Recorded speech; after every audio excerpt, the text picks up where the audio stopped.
हवेली का भूत। हवेली का भूत, दिल दहला देने वाली कहानी। नई कहानी। रूहानी ताकतें हमारे आसपास हमेशा मंडराती रहती है। उसकी एक अलग ही दुनिया होती है जो वास्तव में हो तो दिखाई नहीं देती, लेकिन कुछ घटनाएं से महसूस होने लगती है कि ऐसी ही एक हवेली के भूत की है। दरअसल एक पुरानी हवेली जिसमें कई साल पहले राजा महाराजा रहा करते थे, लेकिन अब वह वीरान पड़ी है क्योंकि उन राजाओं के वारिस देश से बाहर जा चुके हैं। हवेली के हालात काफी खराब हो चुके हैं, अब उसे मरम्मत की ज़रूरत है। इसके लिए शासन नोटिस के अनुसार संपत्ति मालिक सूचित किया जाता है। कुछ दिनों पूर्व राजाओं के वारिस में से एक लड़की हवेली में अपने बच्चे के साथ दाखिल होती है, जो कि विधवा है, और उसका एक बेटा है, वह 8 साल का है और वह भी अपने माँ के साथ हवेली आया है। इसलिए उसकी साफ सफाई के लिए मजदूर बुलाया गया, जिन्हें चुप्पे चुप्पे सफाई करने का ठेका दिया गया। किसी को नहीं पता हवेली के कोने कोने में खूनी रहस्य छुपे हुए हैं। उर्मिली के आने के बाद हवेली में हवा रूहानी होने लगी।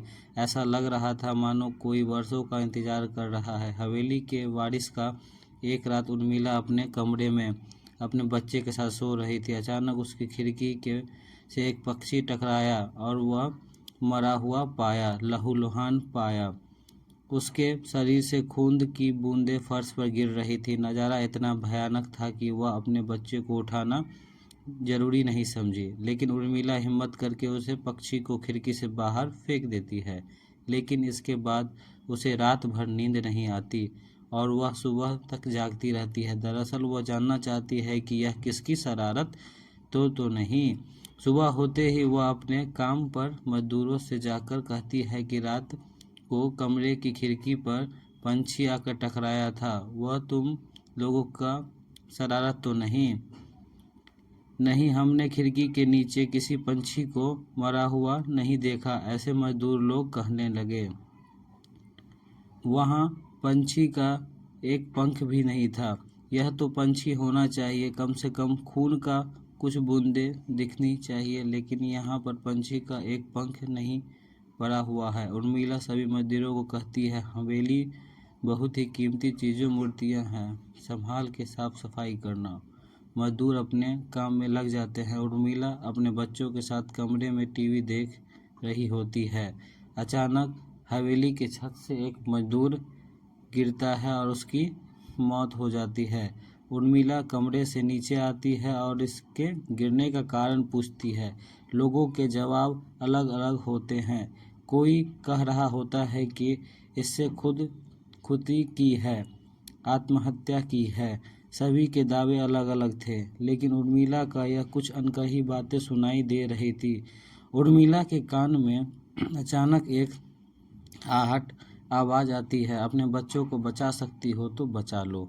उर्मिला वह वाक्य सुनते ही अपने कमरे की तरफ भागती है, क्योंकि कमरे में उसका बच्चा अकेला टीवी देख रहा होता है। जैसे ही उर्मिला कमरे में पहुंचती है तो उसका बेटा खिड़की से कूदने वाला होता है।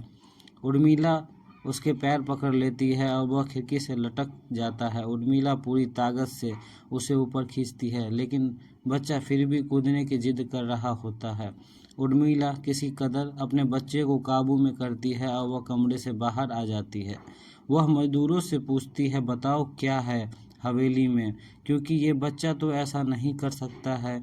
अभी सब जो हो रहा है कुछ अलग चल रहा है। तभी एक बूढ़ा मजदूर उर्मिला से कहता है, बेटी ज़्यादा जानना चाहती हो तो अपने पूर्वजों की कहानी पढ़ो, तभी उसे हवेली के इतिहास पता चलेगा।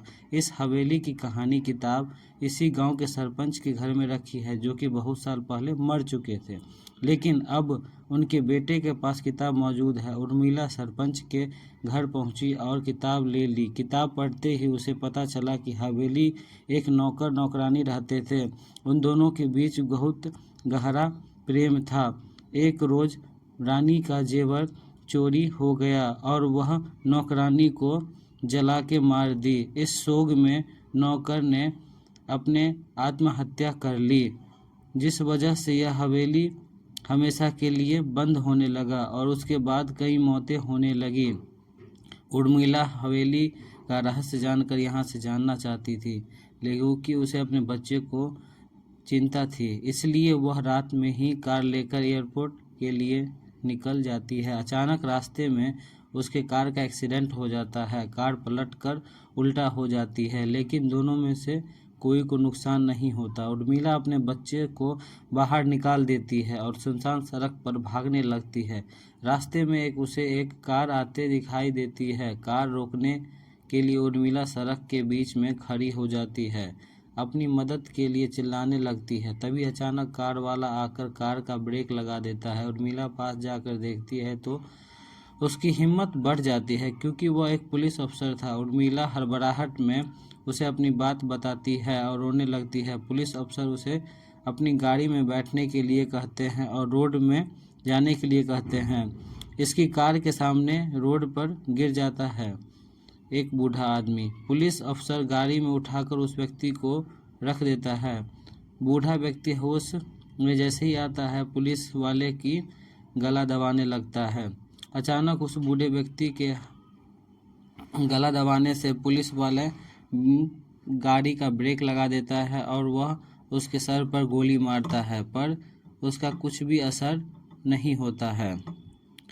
महिला और पुलिस अफसर दोनों समझ चुके थे कि यह कोई भूत है। भूत के देखते ही उर्मिला अपने बच्चे को लेकर बाहर निकल जाती है और इसी बीच पुलिस अफसर भूत की पकड़ से अपने आप को छुड़ाने में कामयाब हो जाता है। लेकिन अफसर से बाहर निकलते ही तीनों बाहर रोड के भागने लगते हैं और कुछ देर भागते हुए सड़क के किनारे जगमगाती लाइट दिख रही होती है। पुलिस अफसर उर्मिला को कहते हैं कि मैडम, यह एयरपोर्ट है, जल्दी चलिए। उर्मिला अपने बच्चों को लेकर एयरपोर्ट के अंदर पहुंच जाती है। एयरपोर्ट पहुंचते ही उर्मिला की जान में जान आती है, क्योंकि पुलिस अफसर की बहादुरी की वजह से उसके बच्चे की जान बच गई थी।